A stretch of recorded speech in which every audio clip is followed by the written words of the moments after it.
Hello again, and welcome to the InScope podcast. My name is John Scott, and I'll be your host today. I'm the co-founder over at ScopeStack, where we automate all your IT services needs. And really what we want to do with this InScope podcast is to just bring some clarity and some definition around the IT service community, the specifically pre-sales and just really all the functions and roles in that. And so I couldn't think of a better person, mainly because I used to work for him, and so he makes me bring him on the podcast. But no, I couldn't think of a better person who's been there, done that, than Stephen Madick. And so, Stephen, thank you again for joining us on the InScope podcast, sir.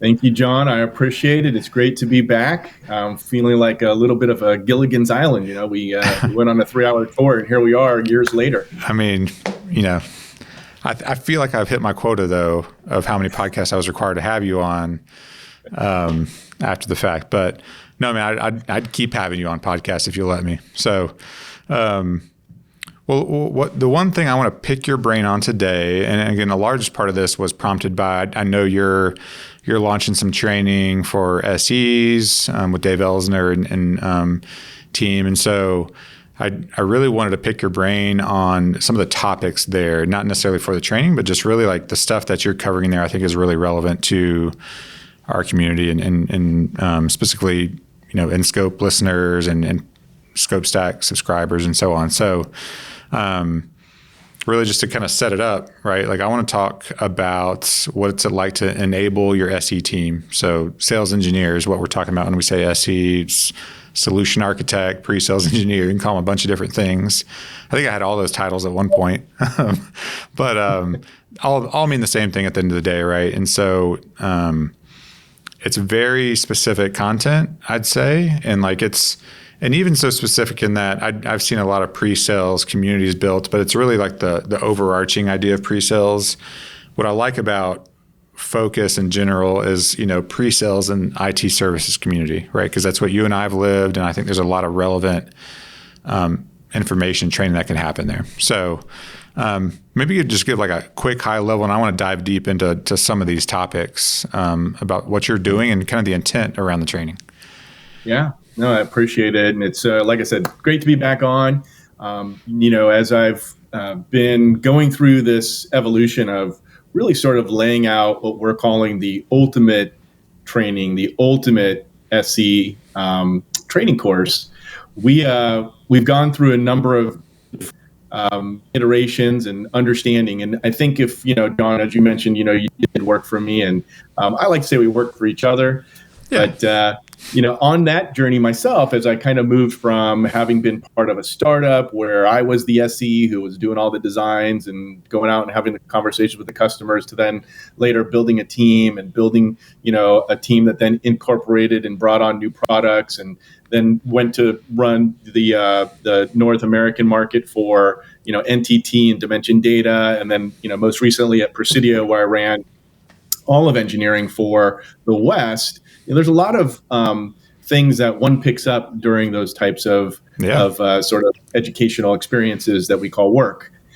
And, I think the fundamental and sort of the umbrella portion of this is that we get lost sometimes in what can be the role, or what is the role of, and the pre-sales relationship, the pre-sales resource. Really, it's a person.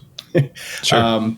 Right. And so that's really important, I think, in terms of understanding the definition of what that individual is and what the role and responsibilities are for an organization. And so in that IT umbrella that you were talking about, it can be different than many other organizations that are out there that aren't in our space. But for our space, that solution architect, systems engineer, principal engineer, whatever label that they might have, there's some fundamental things that are applicable across all of those roles and job titles. And they start off with, how much of the sales is in sales engineering. And so I know oftentimes, we'll find an engineer who's like, I don't want to be called sales. Gosh, don't label me as sales. Well, you have sales in your title. So it's not changing. How do we deal with it? Yeah. Yeah. So, I mean, you experience this, right? In terms of having had a background in, lots of guys and gals, they start out in that post-sales world, and then they're expected to suddenly become these pre-sales experts. Yeah. What was your, so that transition, right? That's a hard transition. You tell me how you felt about that. Yeah, I mean, I was just telling someone the other day. So I came from, right out of college, I became a network engineer, and like that's where I got all of my, we'll call it post-sales experience, right? But like the hands-on tactical experience. And so I didn't really know what pre-sales was, I'll be honest, like going into my very first pre-sales role. But I knew going into it that it's some technical and it's some talking to people, right? Like because I didn't really have a sales background, and so it was a learning experience for me, and I think I really love this idea called it's an earned secret. So the concept being you've been there, you've lived it, and now you've earned like the right to have access to information that you can then go tell other people, and like that's something that we collectively share at this point because we lived it, and like that's why I love the idea of having like very specific training to this community in that role. You're hitting the nail on the head. And so what we've created, and I think one of the big misunderstandings or misperceptions that often happens in our community is that we somehow think that if there's a post-sales individual or somebody who's done a really great job in being able to deploy technology of some kind, that if they have the ability to have a conversation with somebody out in the wild, we'll say, that we can just plop them down in a pre-sales role and they're going to do great, right? Yeah. And that's not generally the way it goes. Yeah, you could, right? Like sometimes it works, but you're right. I mean, sometimes it doesn't, because there's definitely some art to the conversation, the sales type conversations. Right. And like there's also, okay, so we'll kind of dive deep into, maybe we'll come back there, but like there's some art to it, right? And so it takes some experience to really start kind of fine tuning the way you interact with clients and partners and so on and so forth. And so that's a great observation and a great tell for everybody who's listening right now, because there's a couple things there. One is the art of the experience. And, just use your own experience, right? You got moved from post-sales into pre-sales. And if someone had been able to say to you or sit you down and say, hey, John, here's the experience you're going to have. Here's the fundamental understanding of what sales is all about. Here's what we do when we talk about negotiations, or here's what it means to negotiate, or here's the role that the engineer plays in that part of a sales cycle or the sales motion, right? Mm-hmm. And so being able to dissect and understand what does it mean to be in this new environment of what this experience will be to an engineering individual who's in that pre-sales function now is really what Dave and I have created in the Ultimate Engineer. And I think an Ultimate Sales Engineer, to be more specific. Yeah. And that's really important, right? Because a lot of what many organizations have are different. They have engineers who are at a different trajectory in their maturity cycle. You have those who are new in their career, who maybe came out of being that post-sales individual. Some who maybe never actually did any post-sales or anything and just entered into that pre-sales world, kind of fresh. Then there are those who have been in the saddle for a long time. And, those, regardless of where they exist on the spectrum, can certainly benefit from training that really takes them from where they are to move them to that next level, to give them the experience. And oftentimes what I've found, John, and maybe you've seen this too, or maybe you experienced it as well, is that even those who've been in their career for a long time might not really know a lot of the fundamental aspects or how to get the advanced elements of what they want to accomplish from a sales motion or a sales cycle or that kind of thing. Yeah, I remember one of the scariest things to me when I first started my SE journey was like having this moment of, oh no, I'm supposed to be the smartest one in the room when they bring me in this conversation. And it took me a couple of years to realize like that is not necessarily true. Now you need to have some technical depth to you, and you need to have a good understanding about it's really a broad, solution set potentially, but you don't have to be, and correct me if I'm wrong, but like you don't have to be the smartest person in that room. What you have to be is the best at pulling details and information so that you can then go take that with your internal team to define the best solution for the client. Do you agree with that? Yeah, no. Yeah. I mean, there's a number of things you have to be good at. And one of them is to know how to be able to say, I don't know the answer to that. Let me go talk to my experts within the business and get back to you. Mm-hmm. That is something that's one of those areas of real challenge oftentimes for us as pre-sales team members is to be able to know when to say, I don't know.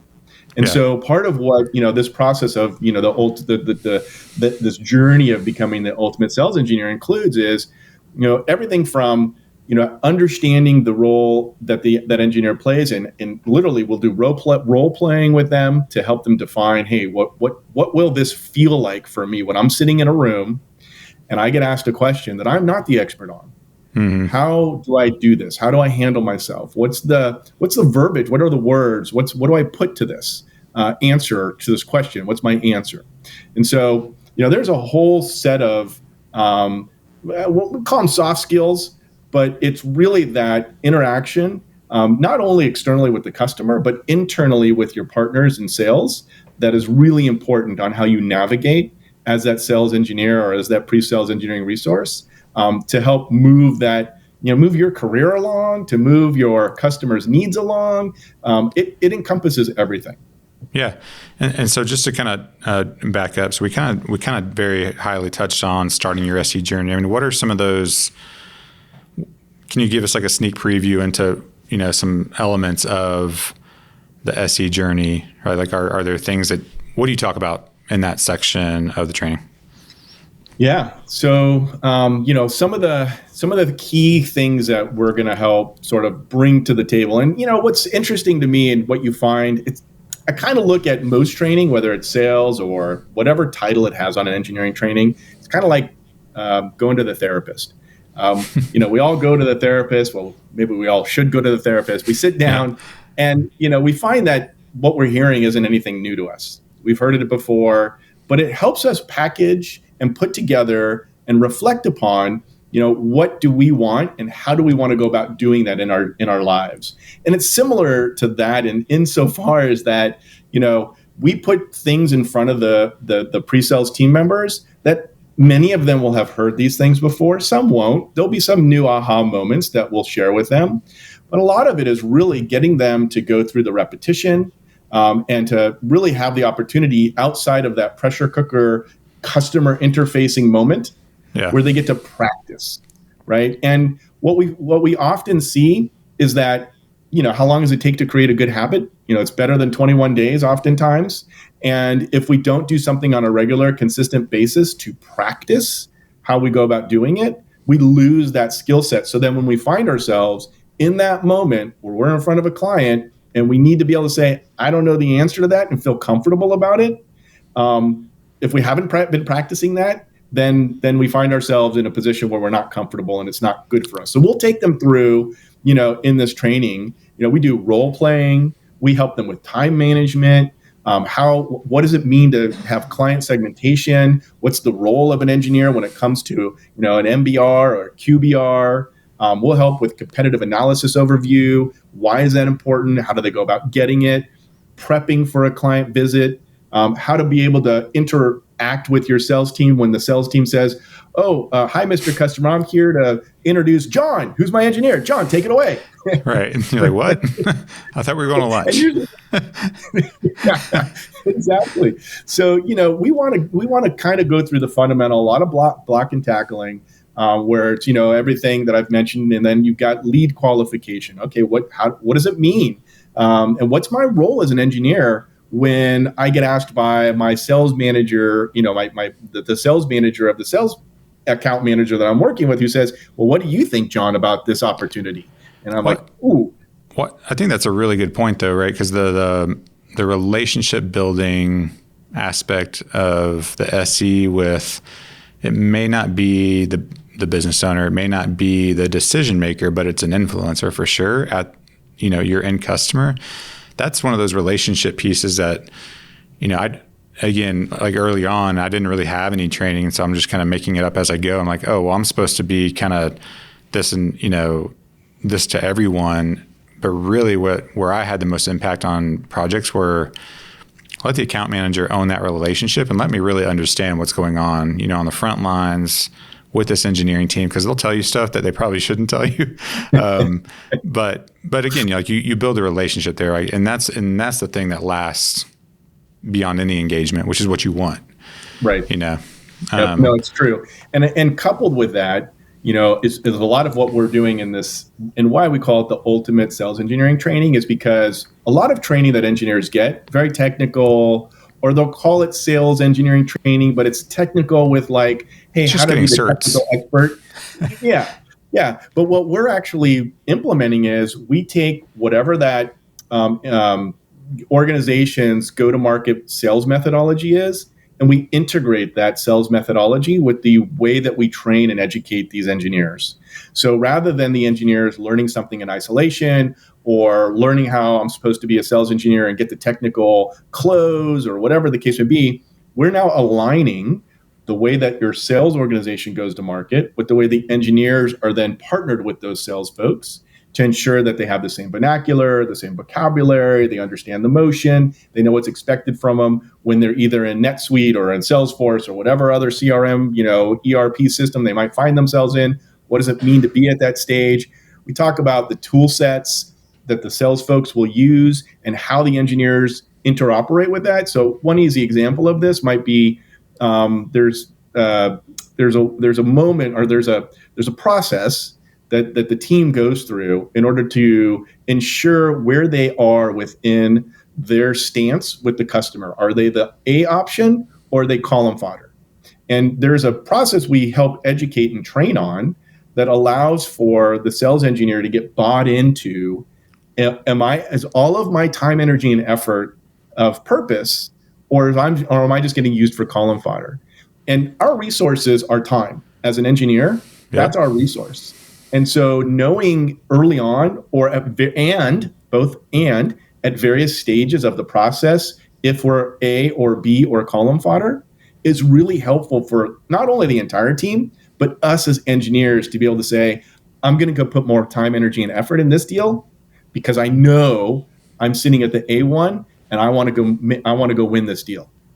Yeah, and I've been there, right? And again, kind of lack of training, formalized training, and really having just lived this stuff myself. Like you have to kind of internally qualify the opportunities that sales are bringing to you, because potentially you're supporting, let's just say 2 reps. One says, hey, I need you on a meeting here on the 10th. And then another one says, I need you on a meeting on the 10th. You have to make a decision. So it's either the one you like the best, the one that will bribe you, but it's that internal qualification piece, and I didn't figure that out until later, right? Because you're right, that's all I have is time, and so if my sales management, pre-sales management wants me to be in front of more clients, well, there are other things that I'll have to optimize, make more efficient, or just not do. And so you're right. That's a great call out. I forgot about that. I mean, and this is why, scope stack as an example is really an important part of the overall efforts of an organization, is because the more time I can be in front of my client, the more time that I can spend interacting with my sales team, more time that I can help with our QBRs or MBRs, where we're helping paint strategy and interact with the client, and less time I have to think about, well, how many hours is it to do this task, right? The more valuable I become, and quite frankly, the more my organization should be able to pay me, because I should have a higher close ratio, right?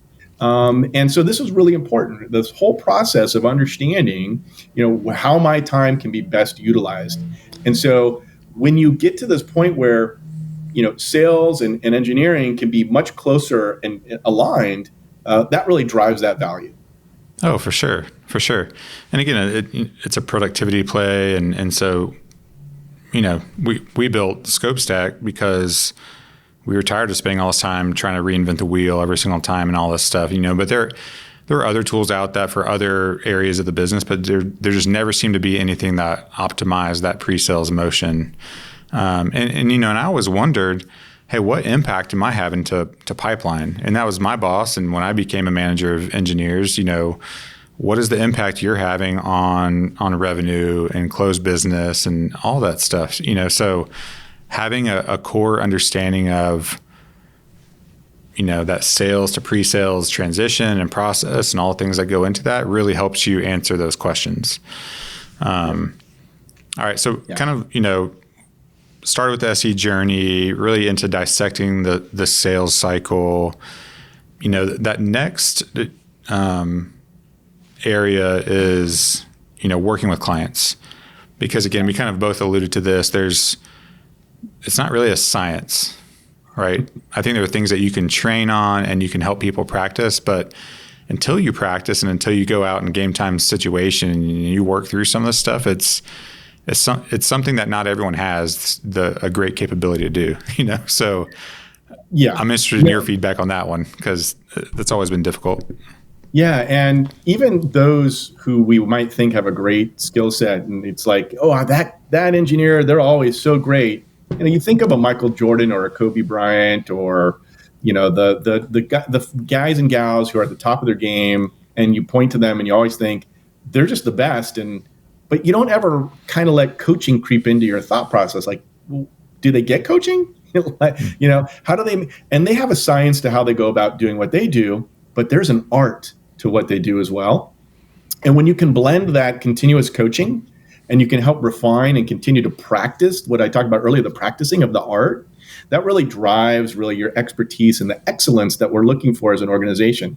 Oftentimes we call these individuals franchise players because they're the individual maybe or the couple of individuals that you might begin to build an organization around because they have that expertise in order to enable even more than just themselves, just because they're making sure, like as in a Michael Jordan instance, he's passing the ball on a regular basis to give everybody else the chance because it makes him better.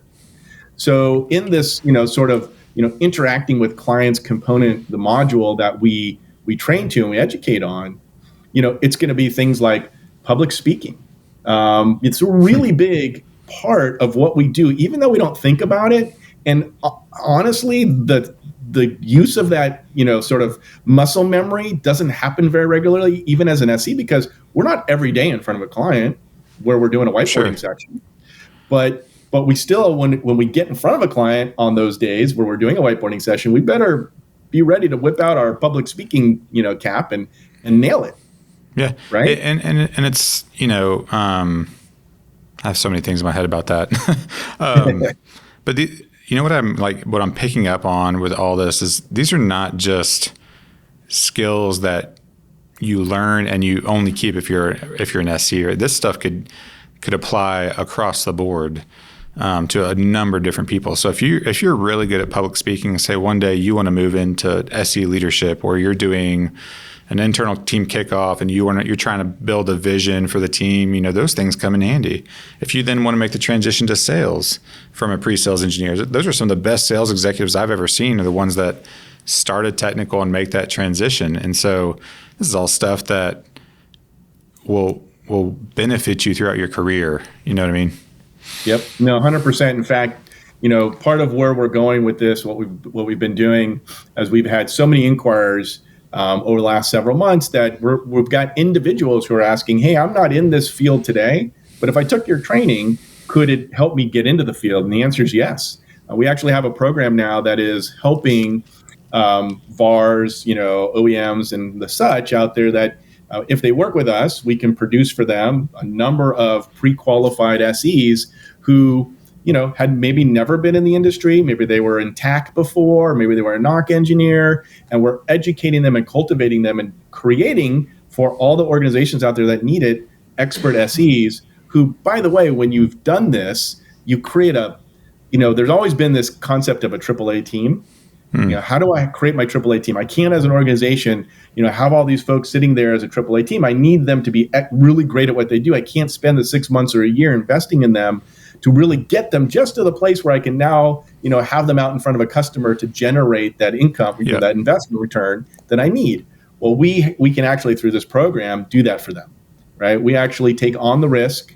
We build these individuals out with the skills that are needed, and we customize it for that individual organization so that when that individual steps foot into the organization's office on day one, they've got all the skill sets they need in order to go in front of a client, knowing all the vocabulary, vernacular, sales motion, all that of that given organization, and they're ready to go. And at a AAA team, what it does also is it creates loyalty of that individual because you've changed their life, right? You're moving into something they never had.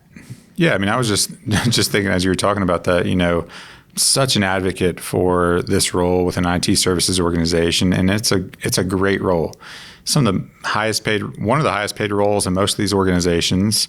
It's something that you can build a very comfortable life and career off of without a whole lot of change, meaning you don't have to move into management to start making money. You could make money, right, as an individual contributor and really impact and have some really cool experiences with, traveling and seeing clients. And, someone told me one time it's one of the best jobs in the world because you get to spend other people's money, right? You can build data centers and, connected geographic region. There's so much cool stuff you can do. But and it's not until you have the foundation. You could learn it the hard way like I did. I wouldn't recommend it. But if you can have a really solid foundation and how you build that, I think that it sets you up for growth and success for sure. And you've probably seen this, maybe you've experienced with others, peers of yours you've heard it from, which is, whether they're in TAC and NOC, they're in IT, just support, or they're in a post-sales deployment role or some role that's not pre-sales. And they've tried to get into pre-sales and they've been told by their employer or potential employer, you just don't have the skill set. You just don't have enough, knowledge. You just don't have fill in the blank. But they feel like they could or do, or they're willing to put in the time, energy, and effort, but no one's willing to give them the opportunity to do it. This is a great opportunity for them to jump into the ultimate sales engineer, take the course, become that expert. They've invested in themselves, and guess what? Then they get to go out and say, whether it's to their current employer or somebody new, I'm ready to go, and I've educated myself, and I don't necessarily have to wait for this company over here who didn't really feel like I could step up. Yeah. I'm going to go over here and go make that, to your point, right? That higher salary that, I've been wanting. Yeah. What is the hire the attitude, teach the skill, right? So you can hire the attitude, and having hired some sales engineers, that attitude piece, and there's something that you look for that, sets them apart. They're not just vanilla. There's something unique about them. I remember we're interviewing a guy, and he had a Batman costume thing, behind, a real life one. And you just ask yourself, you're like, what is this? And he starts explaining it. And the way he explains just Batman, and then you ask him about, okay, explain some technology, and it's that same kind of passion. And, there's some really unique people out there. And if they have the attitude, they can learn some of these skills from the foundational piece. It's a win-win for everyone. So, well, absolutely. All right, Madick. So you've given us kind of a sneak peek, but maybe you could give us, one or two tactical things that would, an SE could do today, or a VAR MSP could do today to really kind of set them up for success. Yeah. But so besides reaching out to us to get the class ready to go, I'll get you that plug in here in a second. Besides that, there's a couple really easy things that I would suggest. First one is, I would go to as a pre-sales team or individual, or maybe as the pre-sales manager, depending on how large your team is, I would go to your counterpart peer in the sales organization. And I'd ask two things. First one is, I would say, hey, of all the things that you think I'm responsible for as your engineering partner, what's the one thing that is the most important to you? And it's probably going to be a different answer for most everybody, but I would take that one thing and I would go educate myself. If it's just I'm an individual contributor, or if it's a team, I'd go educate the team on that's the one thing that's the most important to the sales organization. If we can just do that one thing, we'll earn a lot of trust from the sales organization. because in some organizations, sometimes, an engineer is looked at as just a resource and not as an individual. So that to me is something really important, that if I can help my team or myself move to a level where I'm seen as a human Yep. by my peers, that's really beneficial. That's number one. Number two is, I would say, if you feel like you've got that one nailed, go in and ask for, and I'll just give you one of many options it could be. I'd say go in and say, hey, I'd like to sit in on a negotiation from our sales team to a client, and just be a fly on the wall, because I want to understand how that happens. What's the cycle? What does it look like? I want to be taken through it, because to your point earlier, one of the things you said is the way you earn trust as an engineer is to get close to the technical decision maker or influencer or buyer. And one of the ways to do that is to spend time with them, often one-on-one. And so if in that one-on-one, whether it's lunch or you're in the office or golfing, whatever it might be, you have now the understanding of negotiation and how that works from your organization standpoint. And you start having a conversation that's less about the thing you're doing and a little more about maybe the opportunity that your buddy or person is telling you about. You can help in the negotiation process by understanding, here's the couple, 2-3 things that my sales team, my sales counterpart will want to know. And I can get those now from this individual because they trust me, right? I'm the trusted advisor. I'm the one who they're talking to. And you're not trying to tear information out of this person and, be a bad person in any way. You're just accelerating the cycle, right? By having an understanding already. So those are the two things I'd say. I got hundreds of others, but those are two kind of things that can actually do easy, tangible. Yeah, no, I love it. And I can just reiterate that, at least number one, that relationship piece between the pre-sales and sales team is a extremely critical relationship. There's another one, in my opinion, that is equally important, which is pre-sales and post-sales. So that engineering team that's on the other side deploying that work, if you have a great relationship with your account team and the delivery team, manager, whatever it is, that's a recipe for success. And you get to be the glue as a pre-sales engineer between all that. So it's a unique opportunity for sure. Well, huge point. Yeah. Huge point. Yeah. Let me just real quick on that point, because even though we're not talking about it, John, in respect to post-sales, I think your point is so valid. The face-to-face, first of all, is really important. Getting to see who these individuals are. And from a pre-sales standpoint, when your post-sales project managers and others who are on the operational side can see you and know that you don't have any malice in when you do a design or the hours you associate to something, you're actually trying to do the best that you can. And then all of you come to a common understanding that you're all doing the best that you can, and nobody's trying to do anything wrong or mischievous to one another. So to your point, it's great to go have those conversations and have that reach out and develop a practice where you engage with those individuals as regularly as you can. It's awesome. Well, thank you for sharing some knowledge around just, educating and really getting to the ultimate SE for some of these VARs and MSPs. If people are interested in finding out more about you and what you're doing with some of this training, what's the best place to go look for this information and get in touch? Yeah, we've got a couple of different locations. You can certainly go onto LinkedIn and just look me up. That's one option. If you'd like to shoot me an email at Stephen at thetechsalescoach.com. That's another area. Yep. And then if you go just look at our website, the Tech Sales Coach, that's another place you can find some great information. And we've got a lot of ways that we can support, whether that's live. We do live training as well. We come on site and do all the actual real live interaction, which is something I think got lost over the last couple of years. So we're super excited to be out and able to get in front of our clients and all the engineers that are out there that I think we could really help and really support. Yeah.